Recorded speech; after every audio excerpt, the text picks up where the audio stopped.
Hmm,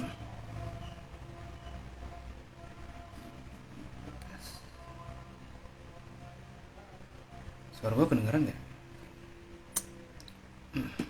Oke, oke. Di sini ada siapa aja nih? Mungkin siapa-siapa dulu kali ya. Halo Chelsea, halo Felix, halo Jack. Terus ada Steven di sini, terus ada Ciga dan juga di sini ada Clara. Oke, tar. Oh ya, sebelumnya apakah suara gua kedengeran? Mungkin boleh kalau yang apa namanya? Yang nonton gitu boleh kasih reactionnya.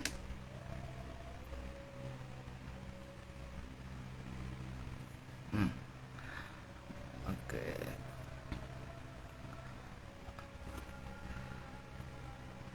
Eh, oke, sip sip sip. Masuk. Oke. Ya, jadi pertama-tama gue mengucapkan terima kasih kepada teman-teman di sini yang udah mau nonton. Makasih juga nih Damar atas responnya, terus Chelsea sama Ciga nih. Weh, rame banget nih kayaknya nih. Waduh, Bof apa nih Bof? Wes. Oke, jadi tanpa berlama-lama, mungkin buat teman-teman yang nggak tahu, jadi pada kali ini nih, em, kebetulan gua gitu, mungkin kayak di sini jadi mungkin saya ya kali ya, saya di sini melakukan apa ya, mungkin melakukan bisa dibilang ya live talk gitu lewat IG mengenai sebuah apa ya, sebuah fenomena gitu, fenomena kekerasan dalam rumah tangga yang ditinjau dari teori Bowen gitu. Jadi buat teman-teman yang nggak tahu ini maksudnya apa sih untuk live talk ini. Jadi live talk kali ini kebetulan banget saya gitu kan ada tugas perkuliahan ya, ada tugas perkuliahan itu dimana kita tuh disuruh untuk membuat kayak live talk ini. Jadi kayak istilahnya kita memberikan edukasi nih kepada teman-teman yang di sini mengenai fenomena kekerasan dalam rumah tangga seperti itu. Udah buka puasa Cel, aman aman.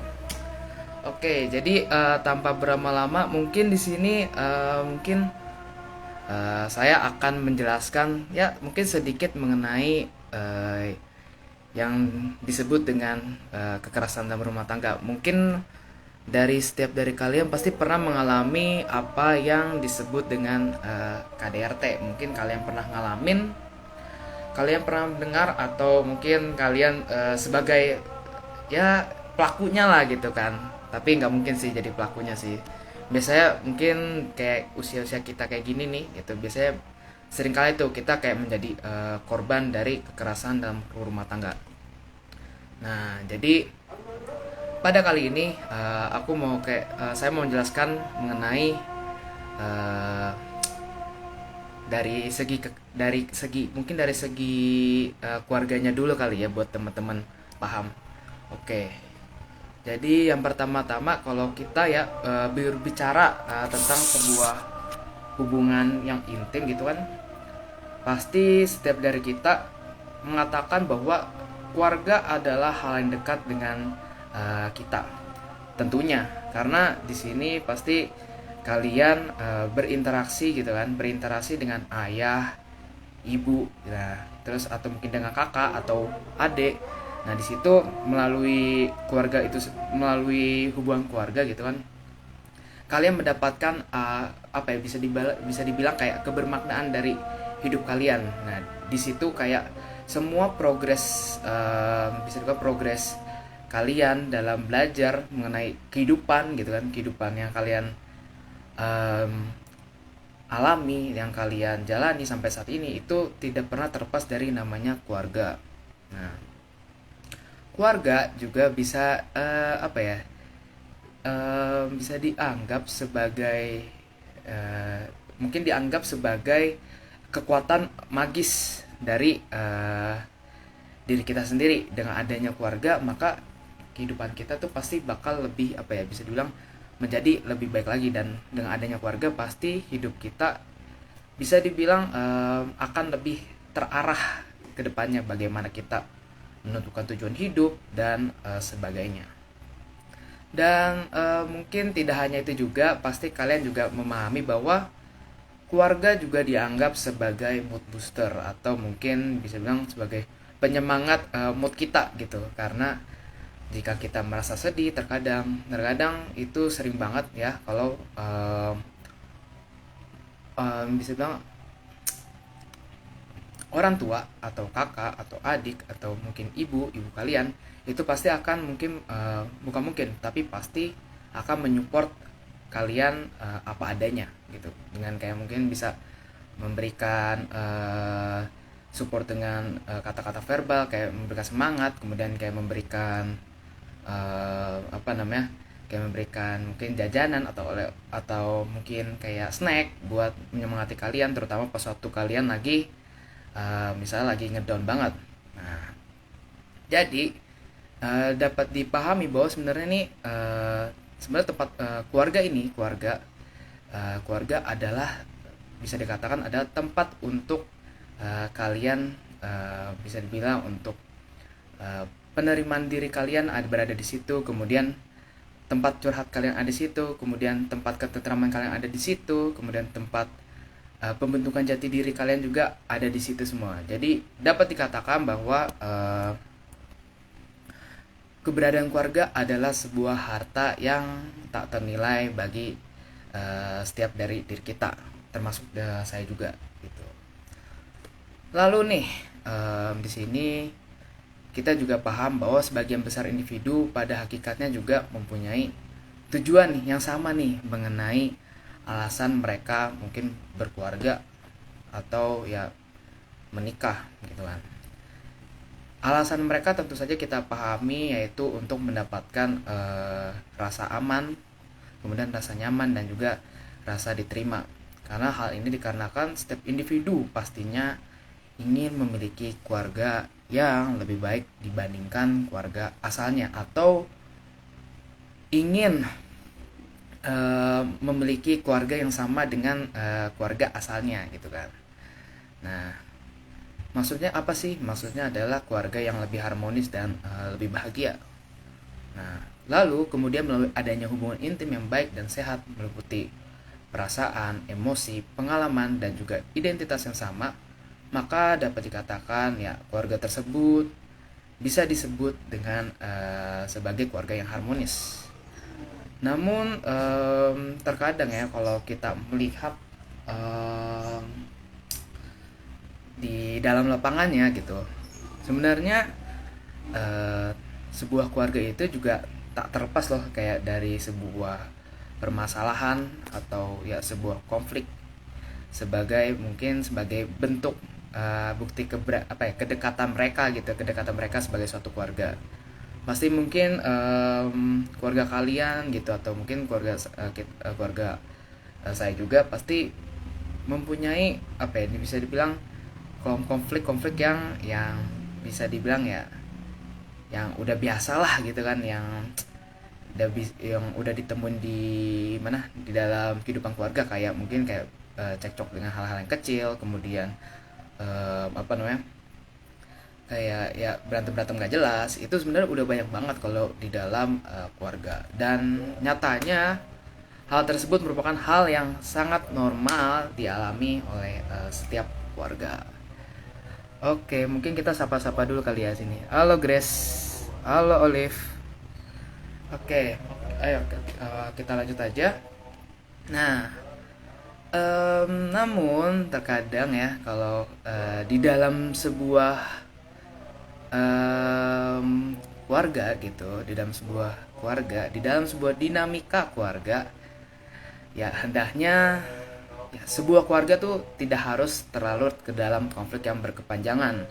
Karena kita tahu nih kalau di dalam keluarga itu gitu, sebuah konflik ini terkadang masih aja kayak nggak selesai dan bisa dibilang secara terus menerus masalahnya ini terus gitu, kayak masalahnya kok ekonomi terus aja gitu kan. Itu ya sebenarnya hal tersebut ya mungkin memang ya hal yang wajar, dan itu merupakan hal yang apa ya, mungkin hal yang normal kalau untuk dibahas di dalam sebuah keluarga. Tetapi konflik tersebut itu kalau jika apa ya, jika dilakukan secara berkepanjangan gitu dan ya tidak bisa menemukan solusinya, itu bisa dikatakan sebagai hal yang apa ya, hal yang tidak baik kalau dibiarkan. Jika hal tersebut dibiarkan, maka dapat dikatakan bahwa fungsi-fungsi yang ada di dalam keluarga itu pasti akan terganggu. Salah satunya adalah peran yang dimiliki oleh ayah, ibu, dan juga anak. Nah, akibatnya apa? Akibatnya adalah ya keluarga tersebut akan apa ya? Akan terjadi yang namanya toxic relationship, atau hubungan yang toxic atau yang tidak, yang racun buat mereka. Nah, salah satunya apa sih? Salah satu dari toxic relationship ini, salah satunya adalah top judul yang ada di dalam apa namanya, live talk ini nih, live talk ini, yaitu kekerasan dalam rumah tangga. Nah, jadi toxic relationship itu apa ya, bisa dibilang salah satu mungkin salah satu, maaf, mungkin kalau KDRT gitu kan, kekerasan dalam rumah tangga adalah salah satu bentuk dari toxic relationship di dalam keluarga. Jadi buat teman-teman nih yang nggak tahu apa sih itu KDRT gitu kan, mungkin kalian cuman ngedengar doang atau cuma sebatas tahu doang. Jadi KDRT sendiri merupakan sebuah fenomena patologi yang sering kali didengar ya dan dialami oleh individu. Dan KDRT ini juga ya sebenarnya kalau kita membahas mengenai apa namanya, kepanjangannya adalah kekerasan dalam rumah tangga. Dan apa namanya, KDRT ini diungkapkan sebagai suatu perbuatan terhadap seorang individu ya kan, terutama pria sebagai pelakunya dan perempuan sebagai apa ya, korbannya, yang mengakibatkan itu korban gitu kan, berakibat timbulnya kesengsaraan atau penderitaan secara fisik, seksual, psikologis, dan penelantaran rumah tangga, termasuk ancaman untuk melakukan perbuatan pemaksaan atau perampasan kemerdekaan secara melawan hukum dalam lingkungan rumah tangga. Nah, dari situ ya kita paham nih bahwa KDRT ini sebenarnya adalah kekerasan. Kekerasan berarti tindakan yang ini ya, yang apa namanya, yang melakukan bisa dibilang timbul kesengsaraan atau penderitaan secara fisik, seksual, ataupun psikologis gitu di dalam rumah tangga. Nah, lalu di sini kita mungkin bahas mengenai apa namanya, mengenai data di lapangan, bahwa sebenarnya kasus KDRT ini sebenarnya pada bulan Maret tahun lalu, tahun 2021, itu terdapat sekitar 8.234 kasus. Dan namun hanya tercatat cuman 1.404 kasus yang melapor. Mungkin kasus ini sendiri dapat dikatakan banyak karena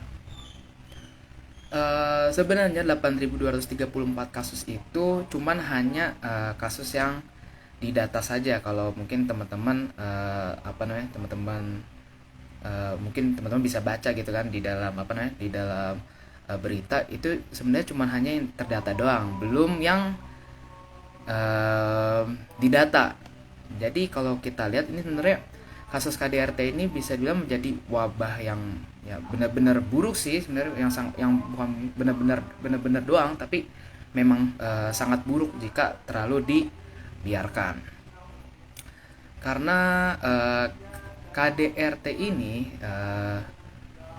akan ya kalau dibiarkan gitu kan, akan menyebabkan korban gitu kan, korban kayak mungkin yang paling banyak mengalami kayak istri dan anak gitu, itu menjadi menutup diri, kemudian mengalami ketakutan yang berlebihan, lalu hilangnya bisa menyebabkan menyebabkan trauma yang mendalam bagi mereka berdua, bukan mereka berdua tetapi bagi istri dan anak, dan atau bahkan kalau seandainya suami yang menjadi korban itu juga bisa terkena menjadi suami yang mengalami trauma. Dan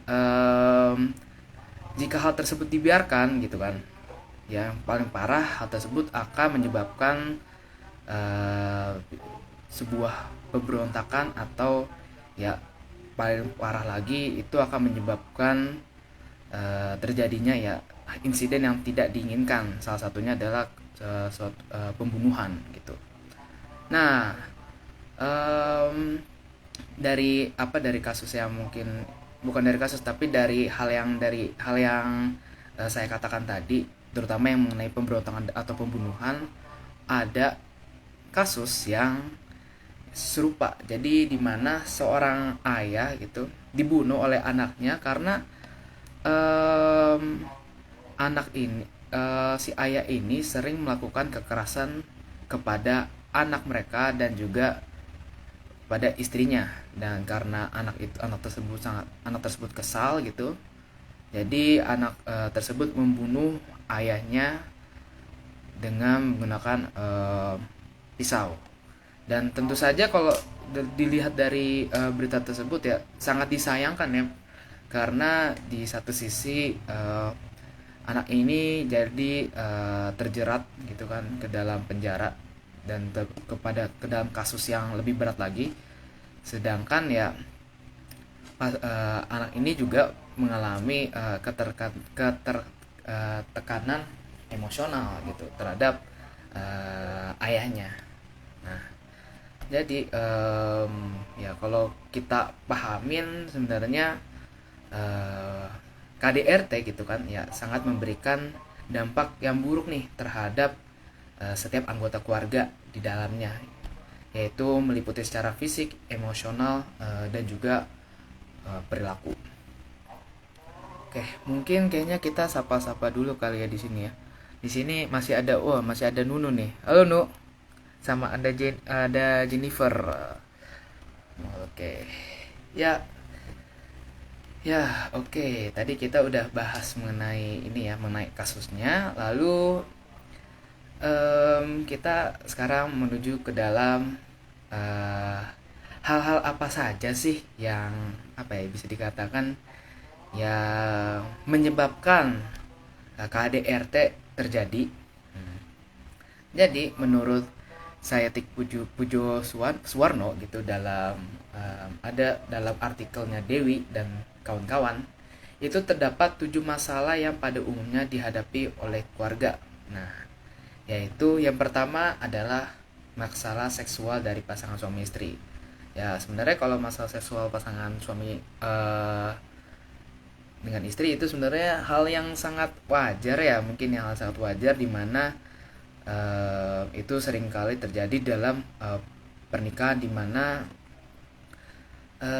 dari pihak suami atau istrinya itu ya biasanya mereka ada yang bisa dikatakan tidak bisa menahan gitu kan, atau ya adanya ketidakhormatan gitu terhadap salah satu pasangan yang menyebabkan ya kekerasan dalam rumah tangga itu bisa terjadi gitu.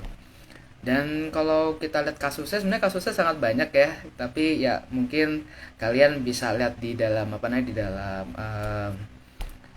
berita gitu, banyak banget kasus dimana karena suami atau istri yang nggak puas gitu ya, itu banyak banget kasus yang karena kasus tersebut terjadi karena kasus tersebut menyebabkan kekerasan dalam rumah tangga itu terjadi. Nah, itu banyak yang pertama. Lalu yang kedua adalah masalah kesehatan. Masalah kesehatan juga mempengaruhi. Seandainya jika suami sakit atau istri sakit parah, itu juga ada kasusnya juga di mana ketika suami ketika suami sakit parah, istri di mana istrinya ini dia selingkuh karena suaminya udah nggak bisa menafkahi dia. Karena hal tersebut gitu, sang suami itu dia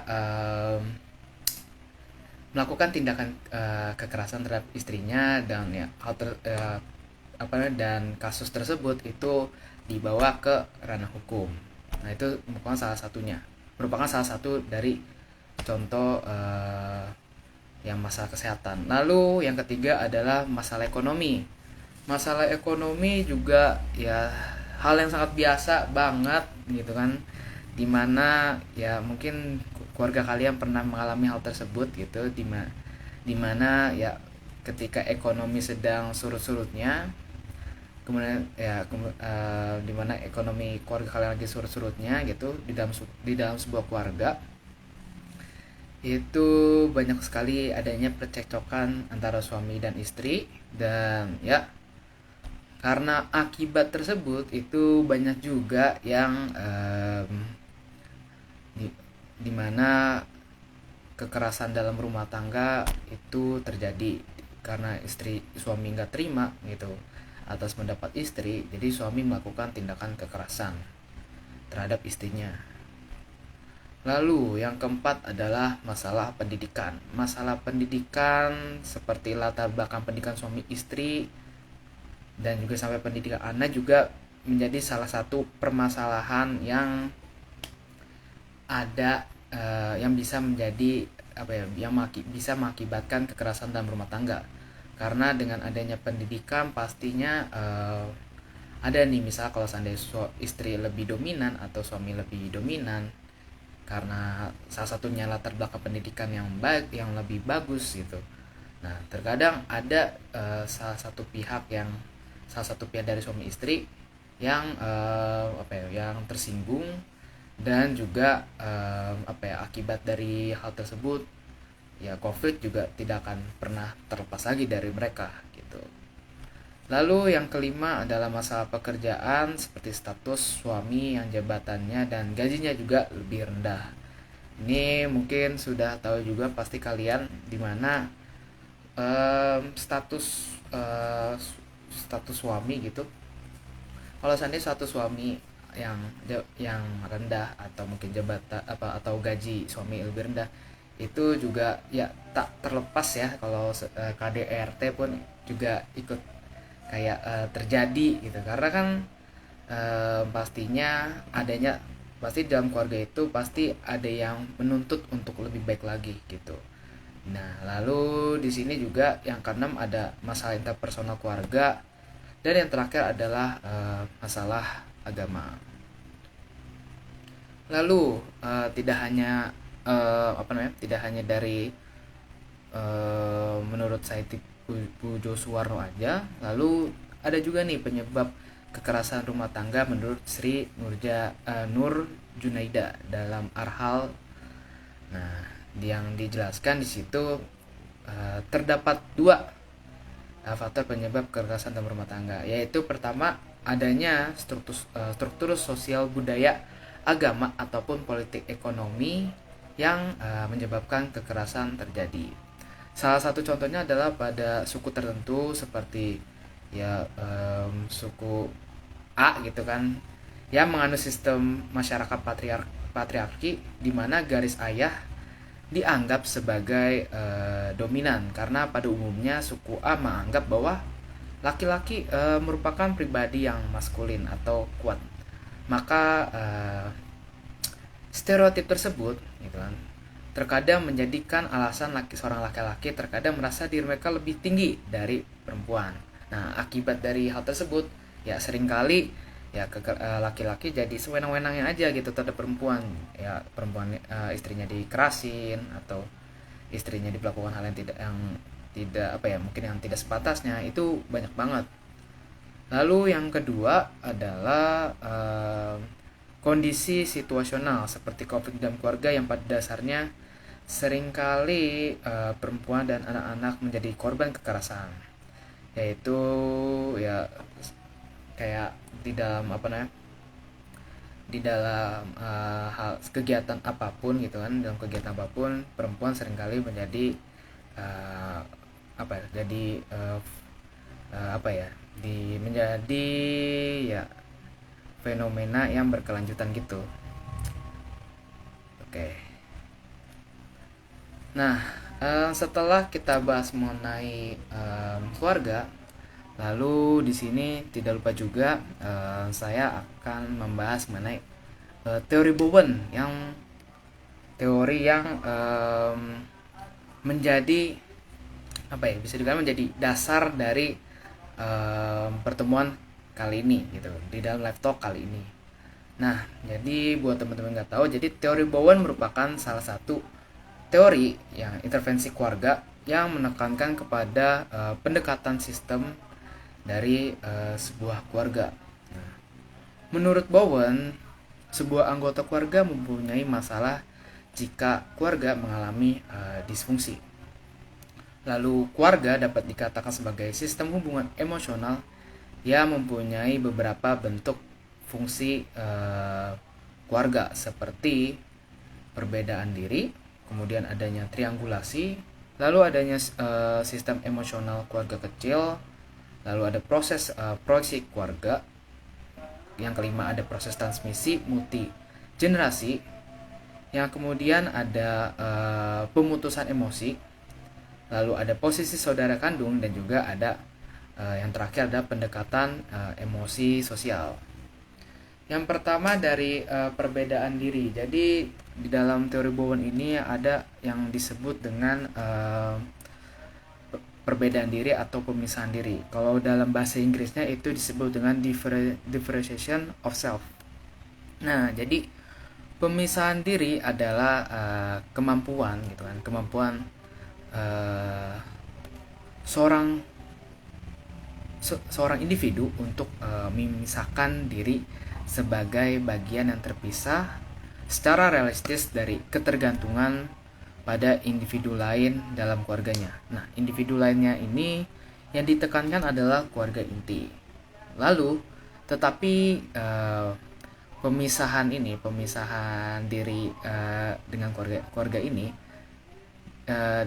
dapat diartikan sebagai mempertahankan pemikiran ya dengan tenang dan jernih dalam menghadapi konflik, kritik, serta menolak pemikiran yang tidak jelas secara emosional. Lalu bentuk dari perbedaan diri ini juga juga menganggap bahwa keluarga yang sehat akan mendorong proses pemisahan diri dari kekuatan ego keluarga yang telah banyak diterima pada anggota keluarga yang berusia 2-5 tahun serta diulang pada usia 13 sampai 15 tahun. Dan juga di sini dari perbedaan diri gitu, dari differentiation of self yang dari teori Bowen mengatakan juga bahwa sebuah kelekatan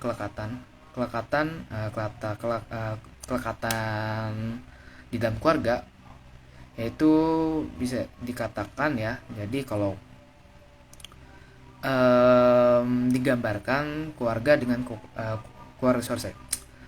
keluarga yang mempunyai hubungan yang erat ya, itu digambarkan keluarga dengan kekuatan ego yang melekat kuat sehingga tidak ada anggota yang mempunyai perasaan utuh tentang dirinya sendiri secara mandiri. Jadi dapat dikatakan ya perbedaan diri ini dapat menyebabkan ketidaknyamanan ketika setiap anggota keluarga memahami perasaan satu sama lain. Lalu yang kedua adalah triangulasi. Triangulasi merupakan salah satu fungsi dari teori Bowen. Nah, jadi di sini dijelaskan, jadi pada umumnya di dalam sebuah keluarga itu ketika dua orang atau dua kelompok sedang mengalami konflik ataupun tidak dapat mengatasi permasalahan mereka,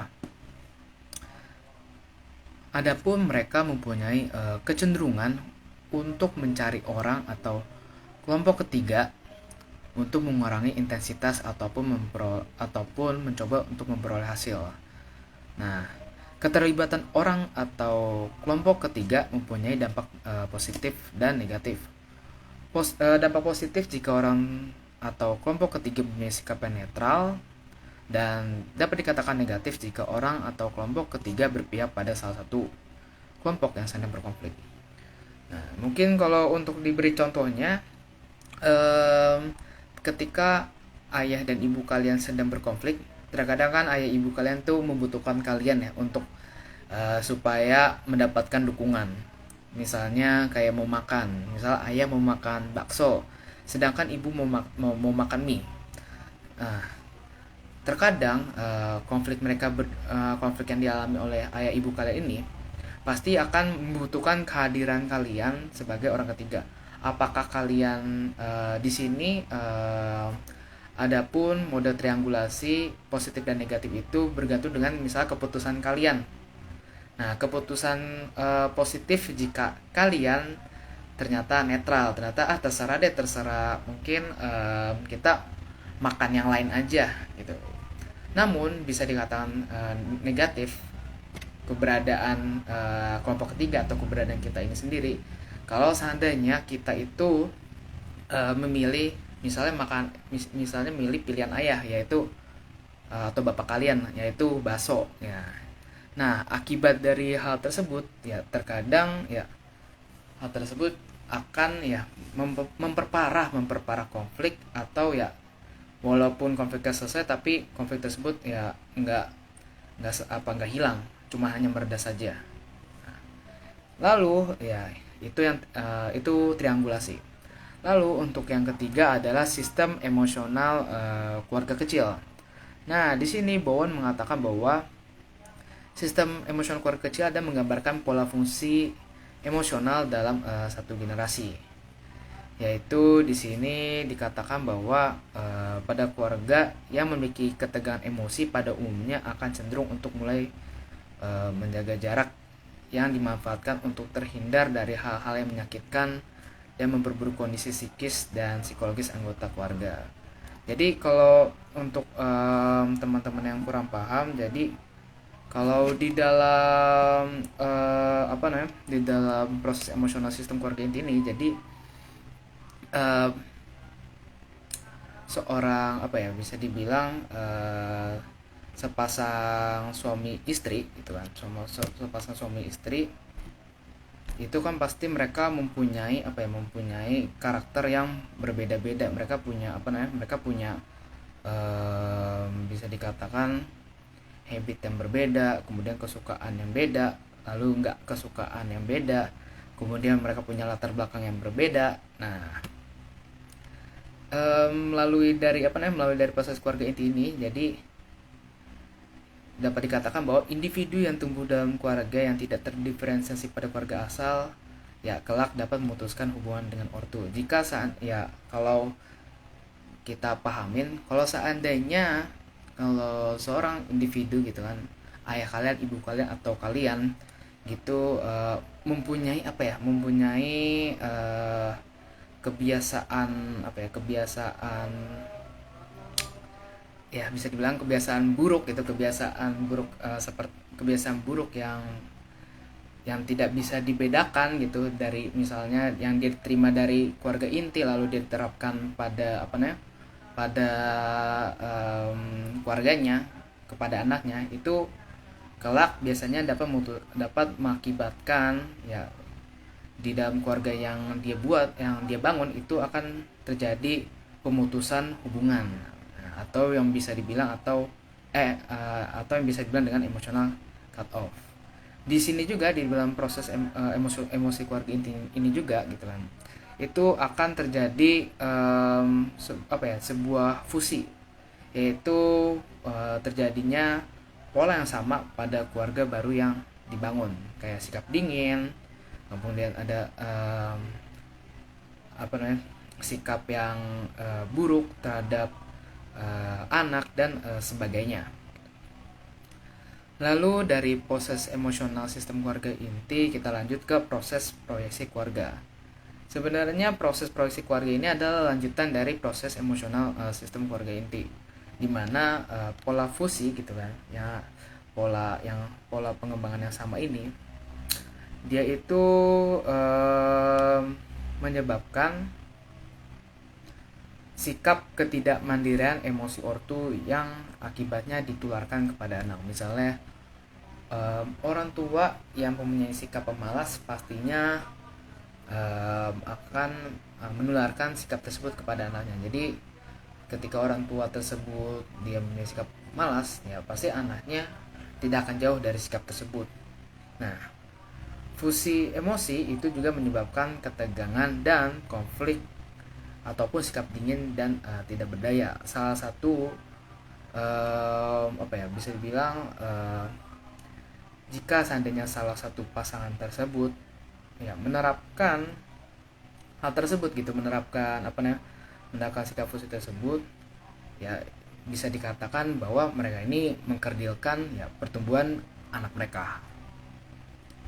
Lalu yang keempat adalah bukan yang keempat, tapi yang kelima. Yang kelima adalah posisi transmisi multigenerasi. Jadi adanya fusi, kecemasan dan juga ketidakmandirian emosi ya akibat dari menurun dari satu generasi ke generasi berikutnya gitu, mengakibatkan anak pasti memiliki pola yang sama gitu, yang dialami oleh dia. Jadi bisa dikatakan bahwa setiap generasi akan terperangkap dengan pola relasi yang sama. Jadi kurang lebih ya, kalau untuk teman-teman yang nggak tahu, jadi proses emosi keluarga inti, kemudian proses keluarga dan proses transmisi multigenerasi itu ibaratnya kayak sebab akibat dari kinerja keluarga kalian gitu loh. Lalu yang keenam adalah posisi sibling atau posisi saudara kandung. Jadi posisi saudara kandung ini juga menurut Bowen mempunyai pengaruh dalam posisi keluarga.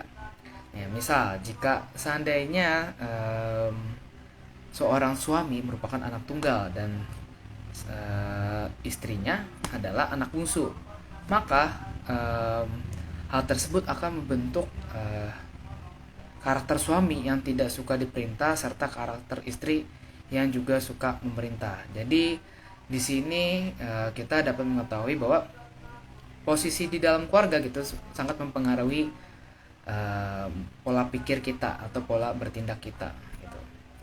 Lalu yang ketujuh adalah pemutusan emosi atau emotional cut off. Emotional cut off ini mengatakan bahwa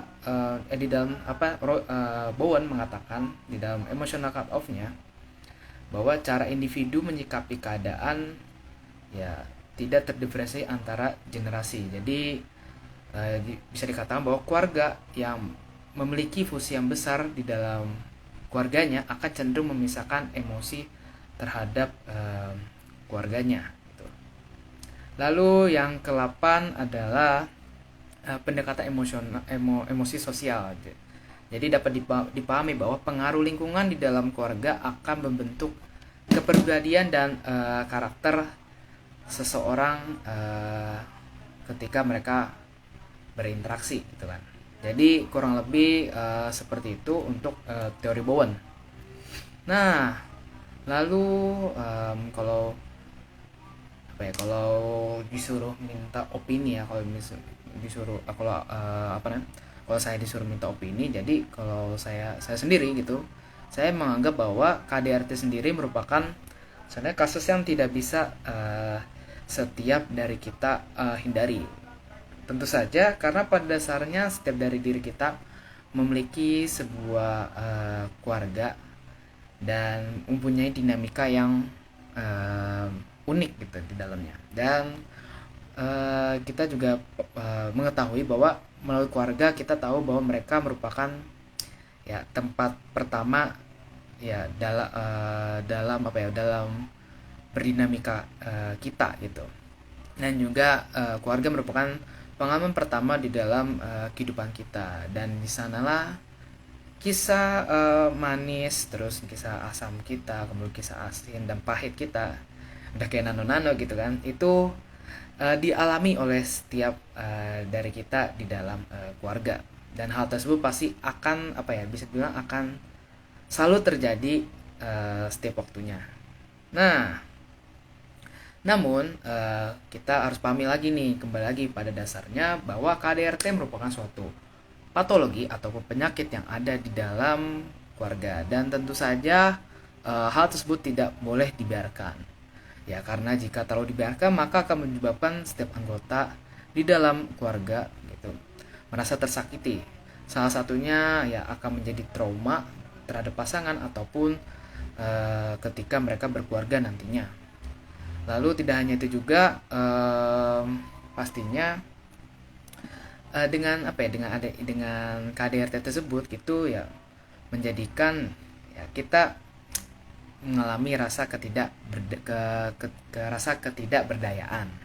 Dan tidak hanya itu juga, kita akan mengalami menurunnya rasa percaya diri, mengalami depresi berat, kemudian akal sehat kita mulai menghilang, dan juga ya akibatnya juga kita pasti melakukan tindakan-tindakan yang luar dari luar dari akal sehat manusia, kayak pemberontakan atau tindakan agresif terhadap keluarga kita. Bahkan kita pasti bakal melakukan tindakan kekerasan gitu, yang mungkin yang pernah kita alami dan nantinya kita kita lakukan di dalam keluarga kita. Nah, lalu kemudian adapun juga opini saya sendiri, teori Bowen ini juga menjelaskan bahwa fungsi-fungsi yang ada pada teorinya juga sangat berhubungan dan faktual pada kondisi di lapangan. Nah, anggota keluarga yang memiliki trauma terhadap KDRT pada umumnya akan mengalami fusi atau ya mengembangkan perilaku yang sama yang pernah dialami oleh mereka. Salah satunya ketika mereka tinggal atau mereka tumbuh di dalam keluarga yang sangat dingin gitu, yang sangat dingin terhadap anak mereka, maka ya mereka akan melakukan hal yang sama dengan anaknya gitu ketika mereka membangun keluarga kembali.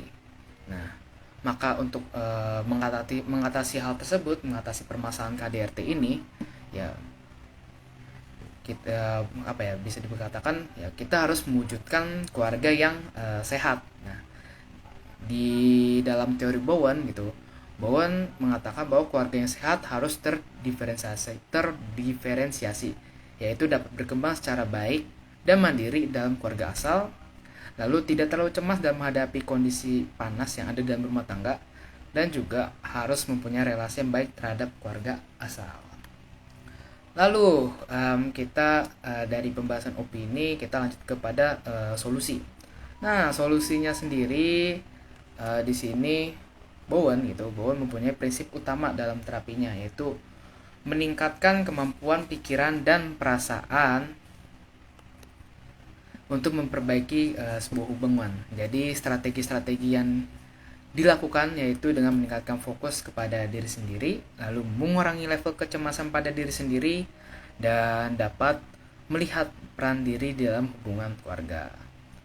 Lalu untuk mengatasi permasalahan KDRT, adapun solusi yang bisa diberikan menurut teori Bowen adalah dengan menggunakan teknik eye position dan juga teknik coaching. Jadi dalam teknik eye position, seorang konselor bisa membantu klien yang merupakan pelaku ataupun korban KDRT dengan mendalami perasaan yang dimiliki dengan klien. Seperti contoh, jika seorang klien yang merupakan sang suami sebagai pelaku kekerasan yang selalu mungkin melakukan tindakan kekerasan pada istrinya ketika suami mengalami kesal, maka seorang konselor diharapkan dapat membantu sang suami untuk berpikir dan mendalami perasaan jika tindakan yang dilakukan oleh sang suami sangat salah. Namun di dalam teknik ini, seorang konselor diharapkan dapat menghindari permasalahan yang dimiliki oleh konselor dengan cara tidak terlibat untuk memberikan saran kepada klien, tetapi hanya memberikan waktu kepada sang klien untuk merefleksikan dirinya. Lalu selain teknik eye position, ada pun teknik coaching yang bisa dimanfaatkan oleh konselor untuk membantu klien yang mengalami masalah KDRT. Teori coaching ini mempunyai cara yang sama seperti teknik eye position, seperti tidak memberikan saran kepada klien, namun hanya menjadi namun yang menjadi pembedanya adalah sang konselor dapat memberikan apa ya bisa bilang ya, sang konselor dapat memberikan pertanyaan kepada klien gitu yang bisa dimanfaatkan untuk mengetahui bentuk proses emosi keluarga dan peran yang ada pada diri klien. Salah satunya menanyakan perasaan dominan apa yang dirasakan ketika diperlakukan kasar oleh ayahnya. Nah, dengan adanya teknik-teknik tersebut diharapkan dapat menjadi solusi untuk konselor ketika menghadapi permasalahan-permasalahan yang berkaitan dengan kekerasan dalam rumah tangga.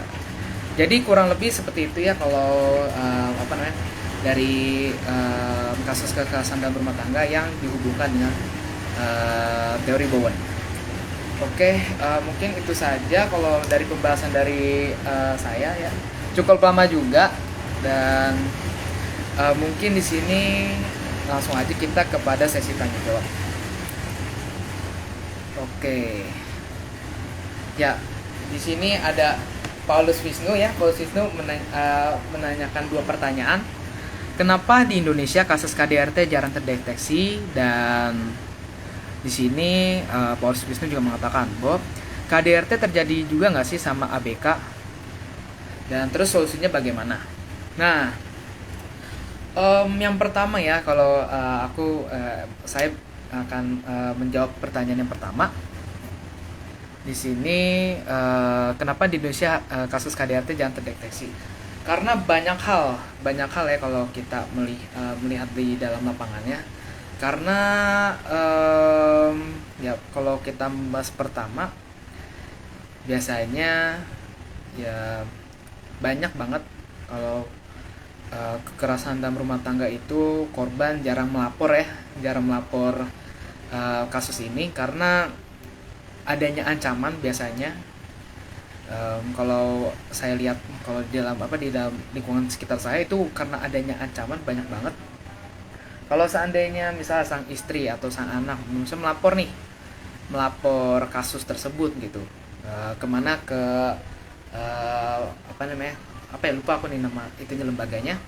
Kalau seandainya dia lapor ke situ gitu kan, itu ya biasanya ya mereka takut diteror nih sama pelakunya, dan hal tersebut tuh banyak banget kalau dilihat dari kasus-kasus yang di luar sana atau yang dialami oleh mungkin dari saya sendiri gitu. Itu banyak banget kalau seandainya kita ngelaporin keluar atau mungkin kita omongin keluar, itu pasti bakal menjadi teror tersendiri bagi kita.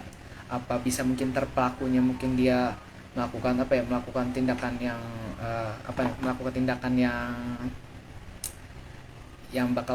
bakal lebih bahaya lagi, karena kan di sini pasti sang korban pasti trauma nih sama sang pelaku. Nah, itu yang pertama.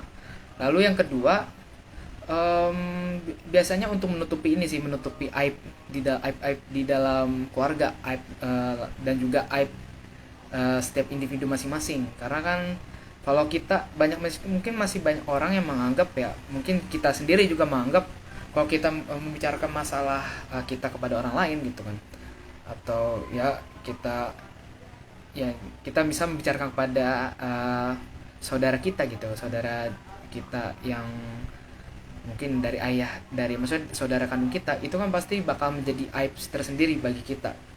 Dan di situ pasti masih banyak orang yang nggak mau nih pembahasan masalah yang dialami oleh dia nih terjadi gitu. Bukan terjadi, tetapi menjadi bahan perbincangan orang. Dan itu kan pasti malu banget ya kalau ketika kasus pengalaman buruk yang dialami oleh kita ini diperbincangin di luar gitu. Itu pasti malu banget. Lalu tidak lupa juga di sini juga minimnya edukasi juga berpengaruh, karena pasti kan kita nggak tahu nih kalau mau melapor kasus KDRT ini mau kemana gitu kan, mau lapor kemana gitu, mau ke Komnas HAM apakah Komnas HAM akan ini apa namanya, kalau apa namanya bakal ngebantu kita, itu kan pasti menjadi pertimbangan yang lain gitu kan, untuk apa, untuk melaporkan kasus KDRT ini. Dan juga selain minimnya edukasi, dan yang terakhir sih juga adanya stereotip ya, dari stereotip dari apa namanya, stereotip dari korban, atau ya korban dari kekerasan KDRT itu yang apa ya, yang bisa dianggap gitu kan, yang bisa dianggap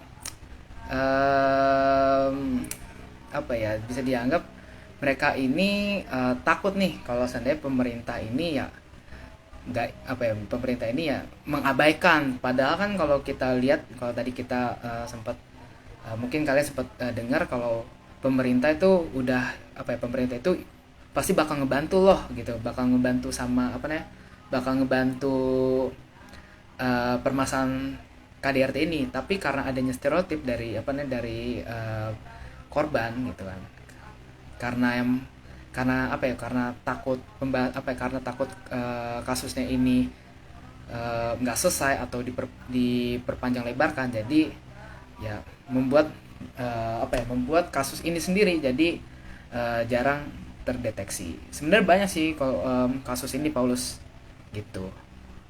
Oke, halo, sini ada coba nih Kalara, wes ada Are, halo Re. Waduh, counter pemerintah lu parah. Gak apa-apa lah ya. Oke, selanjutnya ke pertanyaan selanjutnya. Jadi di sini apa nih? KDRT apa? Sorry saya. KDRT delete ya. KDRT terjadi juga nggak sih sama ABK? Terus solusinya bagaimana? Wes, halo Vincent, ada Fieri nih. Halo Fieri. Wah, udah lama nih nggak ketemu. Oke, kita lanjut aja ke pertanyaannya. Jadi KDRT terjadi juga nggak sih sama anak ABK? Terus solusinya bagaimana? Ini sebenarnya agak subjektif ya, karena kalau di lapangan, kalau di lapangan tuh, saya jujur saya nggak tahu gitu. Apakah terjadi juga nggak sih sama ABK? Sebenarnya kalau KDRT ini nggak memandang apa ya, nggak memandang status sih. Maksudnya di sini anak yang ABK, terus anak yang nggak ABK gitu, anak yang normal, itu sebenarnya ya dialami pasti setiap apa ya, dialami oleh setiap dari diri kita gitu loh. Kekerasan dalam rumah tangga ini, mungkin ayah kalian ngegebuk kalian pakai apa, ngegebuk kalian pakai ikat pinggang, atau misalnya ya paling parah ngacep pakai pisau gitu kan ya. Itu sebenarnya nggak mandang sih, nggak mandang mengenai apa namanya, nggak mandang itu dia anak ABK atau enggak. Tapi kalau mengenai terjadi nggak sih, pasti terjadi, pasti ya dimana, kalau ini mungkin opini ya, aku ambil opini karena aku sendiri belum pernah nemu permasalahan tersebut. Tetapi kalau saya dengar dari orang-orang gitu, yang pernah cerita sama saya sendiri, itu dia temannya gitu kan, temannya mengalami hal yang serupa karena adanya ya mungkin ketidakterimaan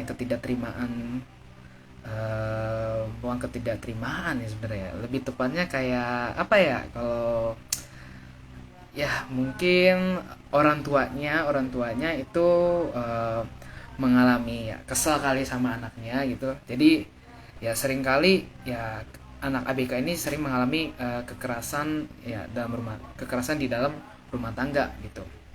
Tetapi tidak menutup kemungkinan juga karena orang tuanya bisa juga karena ya kecewa misalnya dengan keberadaan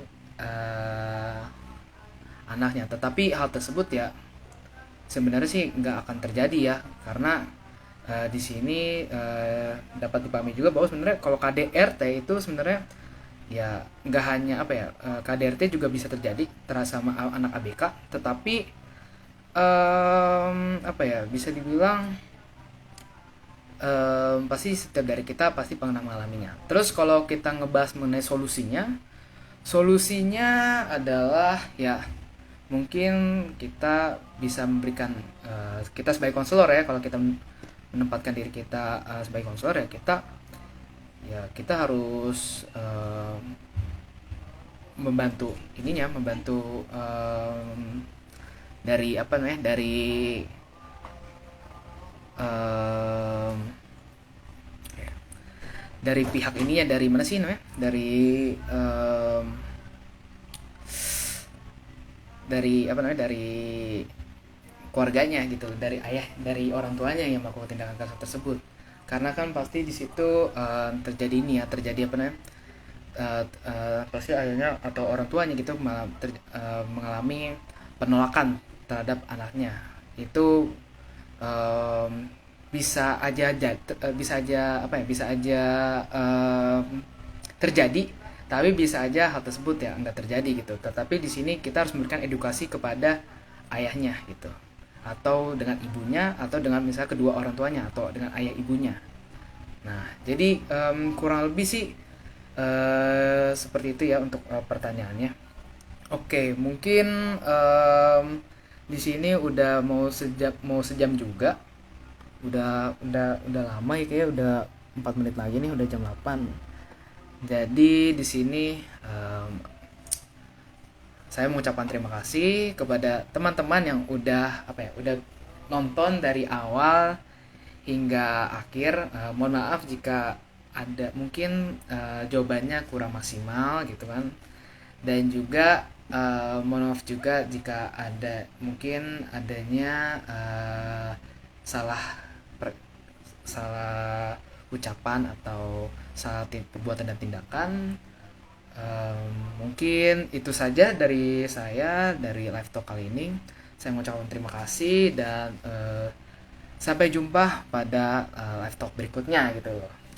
Dan untuk teman-teman mungkin yang pengen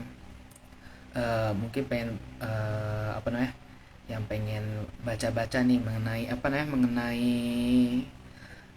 apa namanya, mengenai kekerasan dalam rumah tangga ini nih, mengenai fenomena ini, dan juga mungkin pengen baca mengenai teori Bowen gitu. Nah, teman-teman, nanti di sini saya akan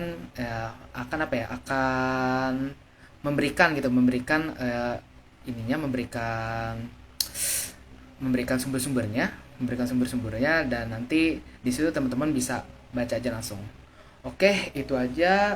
Saya Andro. Saya mengucapkan terima kasih dan saya mengundurkan diri. Bye bye.